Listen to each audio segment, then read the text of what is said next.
Welcome to Insight is Capital. I'm Pierre Daly, Managing Editor at AdvisorAnalyst.com. There are several significant challenges facing advisors today vis-a-vis millennial clientele. Whether you're a well-established advisor or not, you're either facing the problem of what happens after wealth is transferred to the next generation, or you're growing your business to compete for that generation's business. The average age of well-heeled clients in wealth management is around 70, and millennials don't want to deal with mom and dad's advisor. They want to buck tradition. As an advisor, you definitely have to change gears and integrate strategies in alignment with non-traditional objectives. There's also the trend and challenge presented by fintech. Fintech makes it possible for this entire generation to quietly do it themselves, bypassing intermediaries like you, all from their smartphones. Look at the rise of Bitcoin and Robinhood and other trading platforms and apps. In this case, you might want to integrate fintech into the relationship for this cadre of clients. There's lots to consider. Friction versus non-friction. Joining me to talk about this is Justin Castelli, investment advisor and founder at RLS Wealth. Justin has spent his entire career in the financial services industry and decided to start his own firm, RLS Wealth, in 2015. Since launching RLS Wealth, he's been included in Financial Advisor Magazine's Advisors to Watch 2019, Investopedia's Top 100 Advisor in 2019 and 2020, and Investment News 40 Under 40 2020 class. This is the Insight is Capital podcast. The views and opinions expressed in this broadcast are those of the individual guests and do not necessarily reflect the official policy or position of AdvisorAnalyst.com or of our guests. This broadcast is meant to be for informational purposes only. Nothing discussed in this broadcast is intended to be considered as advice. Justin, welcome back. It's great to see you again. Looking forward to our conversation. Pierre, thanks for having me back, and good to see you as well. So, Justin, it's great to catch up with you. What's new with you, and what are you busy working on these days? Yeah, so it's kind of a little bit of the same old, but just evolution of an individual and as an advisor. So still running RLS Wealth, kind of capping the growth in that area, and have recently launched a new relationship that I'll be actually taking on a handful of new clients soon. It's going to, I think it'll go into this conversation very well. Still with the co-founder of the AGC, so a community for financial advisors. Collaboration there amongst advisors. We have a book coming out in March, which is pretty exciting, called More Than Money. So that's been a lot of fun. And then being true to what I try to help my clients do and pursuing my passions and living my authentic life, I created a little side brand called Pursuit, which is designed to help connect spirit, mind, body, and money on a more scalable environment. And right now it's just a series of podcasts and writing and me exploring my creativity to kind of help more people realize there might be more to their life than what they realize, and that they should pursue those passions and see where that takes them. But it's kind of cool because what hasn't been the case for me in my whole career, at least since starting my own firm, is I've been disconnected in the things that I've done and explored to do, but now these all interconnect. Pursuit is designed to help people at a scalable way that they never become a client, but the message resonates with them, and then it feeds into RLS Wealth and the new relationship that if somebody really wants that hands-on and kind of designing the life that they want and incorporating finance with it, RLS Wealth is able to do that. So for now, my efforts all align and connect, which is pretty exciting. Yeah, I really enjoyed, by the way, the barbershop interview. I thought that was really cool. Yeah, that kind of came out of nowhere. So for those who don't know, I actually was having a conversation with my barber. I go every Friday to get a haircut. It was one of the things that when business got to a certain level, I wanted to go. And I was telling him a story about my oldest Roman being scared. And I'd never heard this acronym before for fear, but he just said fear is false evidence appearing real. Right. And so I went back and I recorded him cutting my middle child's hair, and then we had a conversation, and I put it together for a little video about what fear really is and how we manifest it ourselves, and that we should kind of stay away from letting those fears keep us from pursuing the life that we want. So it's pretty cool. Yeah, I really enjoyed it. It was really well done, nicely filmed.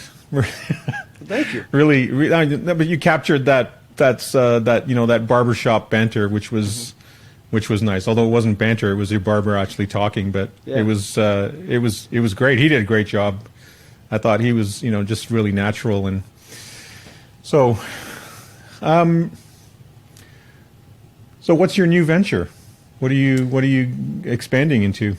Yeah, so the relationship that I've added to RLS Wealth, I'm calling Life Design Plus, and it is an evolution of kind of me and what I think is most important when it comes to planning, which ties into kind of what I think millennials are going to be looking for their advisor. And it all started years ago when I came across George Kinder. And I have to give a shout out to my friend Scott Frank, because he's the one who put George Kinder and life planning on my radar. Yep. And when I began to read and learn about it, it was how I was doing financial planning already. I just didn't know it. So the concept of life planning, helping people create lives that they really want, listening to the client and then building a plan to that rather than just going straight to retirement and college and the traditional things, that was just natural to me. And then when I realized there's a designation for it in a whole practice, it really kind of piqued my interest. So I continued to read Kinder and go down that path and continue to evolve as an advisor.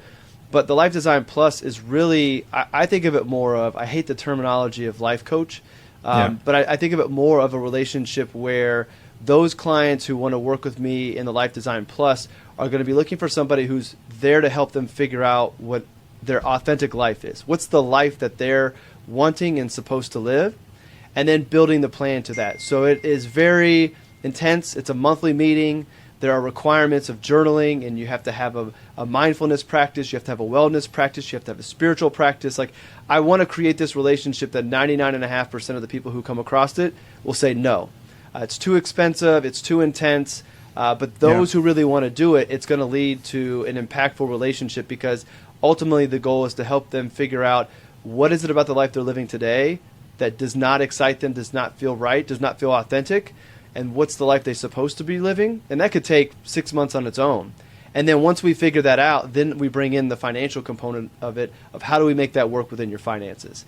So that's what really excites me. I've been doing traditional financial planning for 18 years, and I still enjoy doing that. But when I think about the next 18 years of my life, I don't think that I want to do that type of planning. There's a lot of advisors that can do a good job of doing traditional financial planning.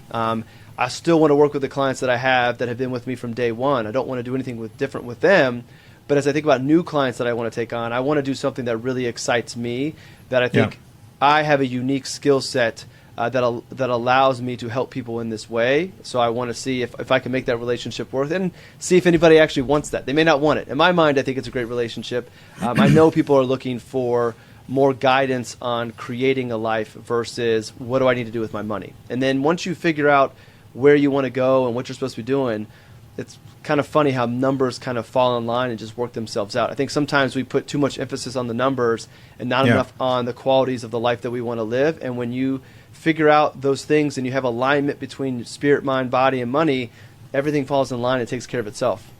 Kudos to you. I think that's terrific, and the only way to the proof of the pudding is in the eating, right? Mm-hmm. Is actually doing it and seeing where it takes you. Mm-hmm. Well, and that getting to that point of shifting more towards the design or the planning side of things is just, you mentioned it earlier, that advisors are we're competing with technology more than we're competing with each other.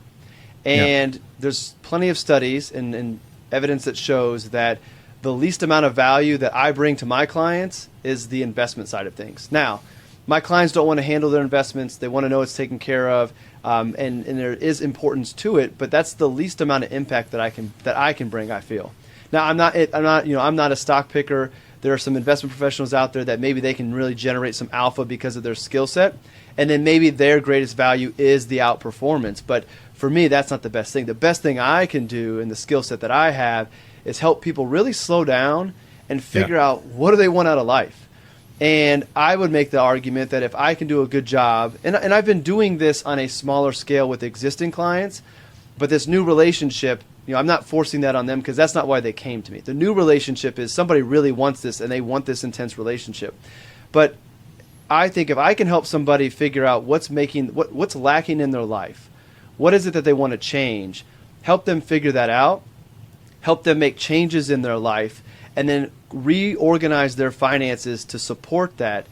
And in 15, 20 years, they look back and they say that the best decision in my life was not which funds I was put in and how much money to save. It was leaving that job that made me unhappy to go do whatever it might be.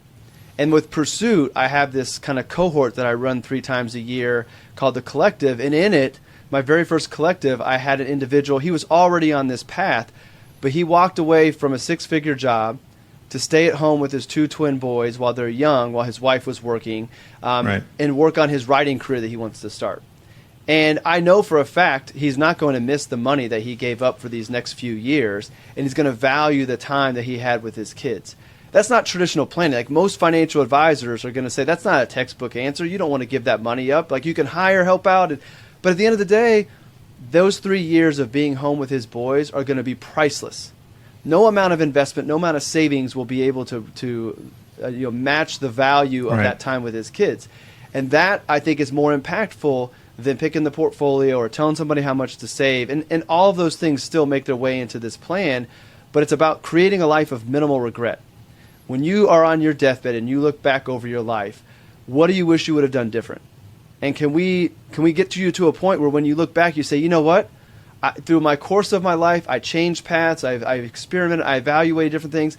I don't have any regrets because everything I wanted to do, I did, and I lived the life that I really wanted versus, man, I wish I would have done X, Y, and Z, but I stayed in that job because of the money was good or the benefits. And I really do think, I don't know if it was the time of everybody being locked up, but I do think that coming out of COVID and getting back to normal life, people are focusing more on the life that they want, and they're breaking out of these boxes that they've been placed in. And to me, that's really exciting. That is. I can see, like I mentioned, friction versus non-friction. You can see where a millennial, for example, is feels like they're forced to go and see, their mom and dad's advisor, on their own. Not necessarily together, but on their own, let's say. And then, that traditional advisor is telling them, oh, here's how much you have to save for retirement. Here's how much, you have to save if you're going to have kids and they're going to go to college, and you got to save this much. And, you can see where that younger person is going to just tune out. Just, that's too much friction. Like, what are you talking to me about things that are 40 years away? I'm not interested. I think you're right. I think that does go right into what we're going to talk about today. So Justin, let's talk about millennial clients. As you undoubtedly work with millennials, what are you doing to engage and retain this millennial generation of clients? Yeah. So I have to be fully transparent. I have both millennial and I have typical retiree boomer clients. I have both. And when I started my firm, I was always working with both. But I will say, and I wasn't implying that you don't. I just that you only work with I don't want to say you're only working with millennials, but you do work with millennials. Right. Yeah. No, exactly. And I didn't want it to come across as somebody who only works with millennials. So I work with both. But on the millennial side of the business, one, I had an early mover advantage in that when I launched my firm back in 2015, I launched day one with a subscription model. So the first thing I did was created a way for them to actually work with a financial advisor. And I still think there's tons of opportunity, that there are a lot of young professionals that want to find help that don't know where to go because the advisors that they're surrounded by or they have access to don't have a way for them to work with them. They're, it's all AUM, or they have minimums that exceed what they might have. So, the first advantage was having a model that welcomed anybody regardless of where they were, and if they valued financial planning, having a reasonable fee for them. But once they've come on board, or how I've continued to grow, it's talking about the things that matter to them today. And millennials do care about retirement. No one wants to work forever. We know we want to have a position, but more millennials are looking to, where can I get to a point to where I don't have to work as hard? And I think that whether they know it or not, or they're speaking about it, I think the career path of a millennial and younger is going to look different. I think they realize they're going to work longer because we're living longer, and they're going to do things in the middle of their careers that may force them to work longer, but they're going to be okay with that. I take myself, for example. I mentioned I'm not actively trying to grow my firm and continue to grow at a quick rate.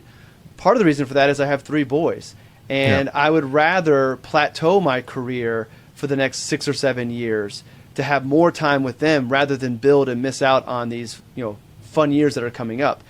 If that means I have to work till I'm 70, that's fine. I just happen to have a career where I could do that and I love it. But I would much rather work longer so I can have this time. And I think younger professionals are more in tune to want to do that. So, talking about how you can plan for that and how that is a game plan. You don't have to work a 30-year traditional career. You can, build in a different way. Talking about things such as estate planning, tax planning, in addition to the traditional things, because a lot of people in the young millennial age are starting to have families, and they want to make sure their families are taken care of. Life insurance, how much insurance, what's the right type of insurance. And while it's great, there's a lot of information available out on social media. There's a lot of cringeworthy information out there, and millennials aren't dumb. They know the stuff that is scammy sounding, but they just don't know how much of it's true and how much is fake. So being able to answer those questions of things that they see on social media, even going so far as standpoint of debunking that on your own social media, is a way that I'm seeing other advisors kind of combat that. But I think the whole key is just meeting them to where they're at and meeting them with what they care about. Don't try to tell a young professional that they should be focusing solely on retirement and sacrificing today for a date that might not even happen, because we know life is not fair. It's about finding that balance of preparing for the long run and setting yourself on a good track, but also living today and creating a life that you're really going to enjoy, creating experiences. I think more young professionals are more interested in experiences over things. That is a trend that I'm seeing. So just talking about that and then building plans so that they're actually experiencing that. You can't tell young professionals that you believe in these things, and when they come in to actually do the plan only for retirement. So you've got to match what you're talking about and bringing them in with what you actually do with them in the practice. There's definitely, like, you thought it out fairly well in the beginning. I mean, there's a tactical element to starting something the way you did it, starting a practice the way you did it, and there's also a strategic element, right? The tactical element is as you said, is the communications, bringing, the communications and the marketing and, attracting that client to come and see you in the first place, and making it as unambiguous and non-threatening as you possibly can. And then there's a strategic framework for the long term as well, right? Mm-hmm. So I think you've talked about some of, the tactical ideas, like setting it up as a subscription. And in terms of the conversations, like, how are you having the conversations on the strategic side? What are some of the big problems that you can help them tackle? Yeah, for me, I think the biggest thing is it all lends to it's finding and creating your authentic life. And with that brings all the normal problems everybody has. Taxes come in there, estate comes in there, investments come in there, savings, all that ties into it. But I think what more people are interested in is living the life that they want. And when they realize that there's something else that they would rather pursue, and that today we have more opportunity to pursue these passions in our life, how can I do that? How can I introduce it into my life? So I really think the biggest conversation piece for me, what excites me the most, and I get the most excitement out of clients, is, what are you not doing that you wish you were doing? And well, why not? And then just diving deeper and then realizing that all of the excuses for not doing this thing are all addressable. A lot of them are in our head, and we're making up reasons to not do them for, things that aren't really real.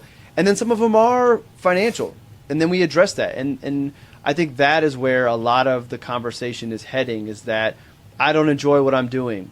I don't feel like I have purpose. I'm not fulfilled, and I don't want to feel that way. And if I was doing this, whatever it might be, that, like, I would feel more fulfilled. I would have more time at home, whatever it might be. And then you build the plan to that. So for me, that's what I'm experiencing. No one's coming in.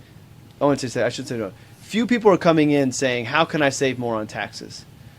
How much more life insurance do I need?"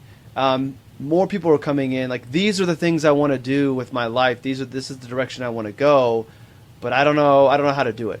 How can I make all of this work?" And to me, that's the biggest strategic thing for me going forward. And then the nice thing about that is that lends the ability as an advisor to start to leverage creating content. You take these conversations that you're having, the concerns people have, and then write about it, talk about it, whatever it might be. Obviously, anonymously, don't talk about the client situation, but the topic, the theme. And now you can create this content that you can distribute to your other clients. It's scalable. And you can even put it out there if you want to for marketing purposes. Right. That will then begin to attract people who want that as well. So there really is a nice flywheel that kind of can be created through all of this that just generates off of the clients you're already working with or that are coming to you. I do think that whether it is a tactical or a strategic part, I do think creating content of some sort is becoming table stakes. Whether it is just to communicate with your clients regularly and stay in front of them, or to use it to drive business, it is one piece of the growth method. So whether it is a newsletter, a blog, a podcast, a video series, it's almost becoming expected because there's so many advisors doing it. And if you look at any other brand in any other profession, everybody's creating content. It's how people are consuming, and it's a great way to get yourself out there, let people find you who might want to work with you, make a decision if they like your personality before they even call you, so that from a growth standpoint, if that's what you're looking to do with your firm, when someone reaches out to you after they've been reading your blog for a year, they already know they want to work with you, and they already know what Right. to expect. They're calling because they want you. They're not calling to interview you and find out if it's a right fit. They already know it's a right fit for them, and then it just becomes easier for you to decide, are they a right fit for you? Yeah, exactly. Like I can't tell you how many, because we've gone, when we've done podcasts, for example, you spend so much time editing these things that even when I wasn't in the podcast, but was overseeing the editing of it, I felt like I got to know the people in the podcast, even though I didn't speak to them. It's very powerful. I mean, it's a very powerful medium. Video obviously is a very powerful medium. But when people have an opportunity to get to know you without, without meeting you, yeah, you're right. That runway could be a few months. It could be a few years. But eventually, if they like you enough from what they've heard and read and seen, they are going to contact you. Tell us about some of your successes or the most satisfying experiences that you've picked up on or as you've grown and learned since you got started. Yeah, there's a couple that jump to mind. One of them is, and it's actually not a millennial. It's one of my clients that basically, long story short, she's a teacher.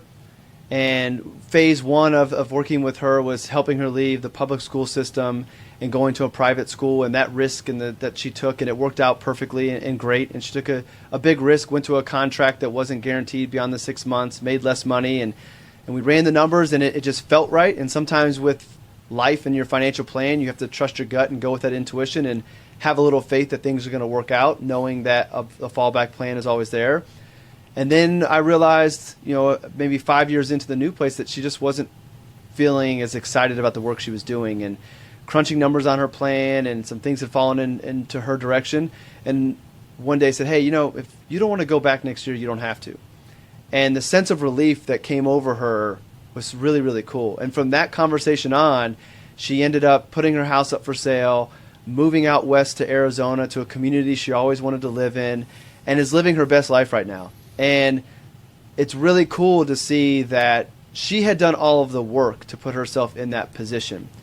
But by being able to, one, see that my client was unhappy and know that the work that she was doing was no longer fulfilling and impacting her health and happiness, being able to tell her, hey, you're in shape to be able to leave that and go pursue the life that you really want.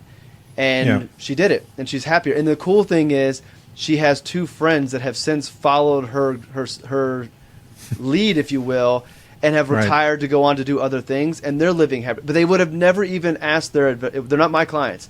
They would have never asked their advisor if they could have done it, because they thought they had to go to 65 because that's what somebody once told them. So it's really cool to see her happy, but then also our work together impact her friends and their happiness. And then the other one is, having a younger client who is very forward-thinking, high up in his profession, realize that he wants to create multiple income streams for himself. And he's in a position to where he could do some public speaking, he could do some consulting in his profession, and sitting down with him and building out a plan to basically build upon his personal brand, building out a content strategy, helping him get in a position to where he can consult with some technology companies, which is not part of a traditional financial plan, but is extremely impactful to his life plan and will spill back into his financial plan. And he's already got a couple speaking engagements. He's already getting ready to launch a blog for his area of expertise. And to me, that it was really cool to be able to bring this passion I have for content and passion I have for branding, but then bring it to a client and help him out with his as a part of his overall financial plan. And that just fuels me as an advisor to continue to be creative about how can a financial advisor help their clients. I'm probably not going to continue to build my business as being an advisor who helps his clients build a personal brand, but if I can do it with one of my clients, then I can go tell other advisors in the AGC or advisors I come across with, hey, here's a unique way for you to differentiate yourself. If you're good at branding and you have clients that come to you that have an opportunity to do that, help them with it and create a new relationship that is hybrid financial planning, part financial planning, part brand building, and then that comes back into the financial plan. So those are two things that, when I speak of traditional financial planning, those wouldn't be something that I would think of in a traditional plan. And so for me, it's fun. It's exciting and invigorates me to know there's other opportunities to impact my clients beyond just the spreadsheets that I've always done. And that's what keeps me kind of excited about the profession. So those are a couple things. Awesome. I love your willingness to take the risk to do that. And because it's time, right? It's all time. Everything boils down to how much time have you got. And I think, just to give some takeaway for our audience, for advisors, maybe it's that willingness to take the risk of your time, to give your time away, as opposed to always sort of quantifying it. I don't have time for that.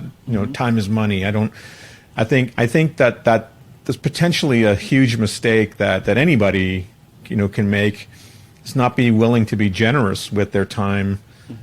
For their clients' children, for a client who comes in that isn't economically viable from an investment planning standpoint, but you want to just help them.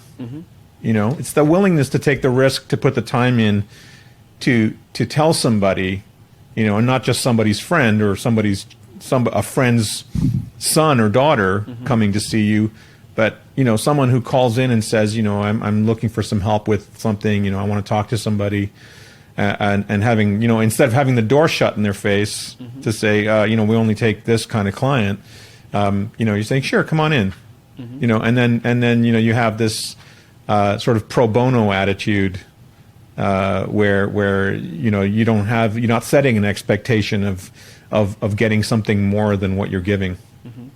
And there's a place for pro bono. There's another benefit of creating content is you get somebody who calls in who has some general questions and just needs some help. And maybe it doesn't make sense for you to take your time to do that because of the other things you're doing.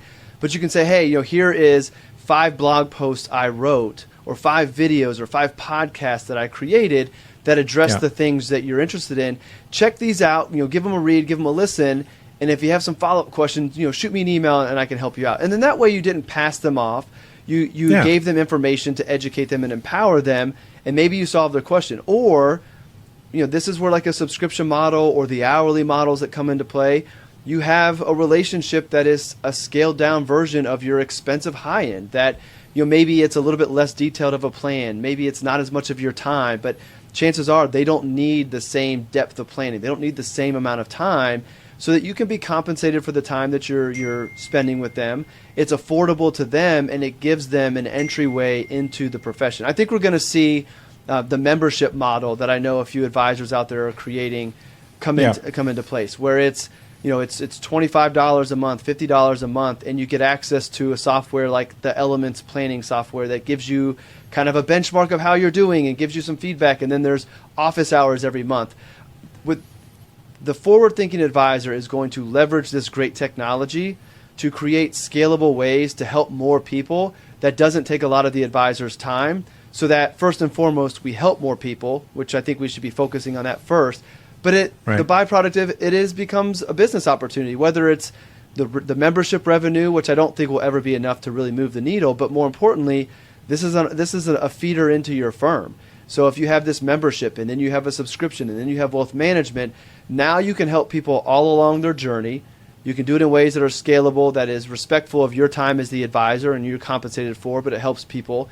And it feeds the future generation of your business. And one of the things I always felt good about with the subscription model was I created the subscription model first and foremost to help people my age. I wanted to help them. But I also realized the long game of it was they're going to inherit this, the whatever it's 40 trillion or whatever it might be these days of inheritance that's coming. And if I do a good job and I worked with them because I wanted to help them genuinely from day one before they had anything, when they get this inheritance, I don't think they're going to leave me. And maybe that's arrogance, but I worked with them before they had anything. I put them on a plan to build them to where they are today, which is better than they were beforehand. And there's that trust there. So I'm a big believer in you have to do things for genuine reasons and for the right reason first. Absolutely. But there's always a cherry on the top for the advisor later on, that if you have this to help people who need it, one day when they inherit or one day when they have their moment where they jump up tax brackets, they're going to remember who was there to help them get there, and that business is going to stay with you. So whether you're a legacy advisor looking to retain the assets you have on book, create a model that is built towards the younger generation, have a younger advisor running that, so when that client comes in, they see their peer, they know they have the expertise of the advisor who's been in the business a long time in the background, but they're working with somebody who understands where they're at, and then now you have this way to keep the family money with the firm. Or if you're playing the long game, start the business model working with young advisors or young clients and young professionals, knowing that in the next 5 to 10 years, you're going to see your business boom because of the transition of wealth. Justin, that was great. And that's, there's so many things. There's so many things that advisors can do, and I can see where a lot of advisors, because of the way they were trained or the way that their business was set up, I can see where some of the open-mindedness and creativity might have got squashed along the way because of their firm's grid, or commission or compensation or the expenses of the business. Sometimes all of the day-to-day rigor can rob you of that creativity and that drive to do something more. I can see it's I think it's part of what drove you as well, which was wanting to get away from the rigor of the business and do more things that you enjoy doing, and you're willing to be available and accessible and approachable and provide sound, ingenious advice, productive advice that takes that client, that person to a better place. They will be eternally grateful for everything you've done. Justin, thank you so much for your incredibly valuable time. It's been great talking to you again and catching up with you. I appreciate the opportunity to come in and share my thoughts, and it's always good to chat with you, Pierre, so thank you.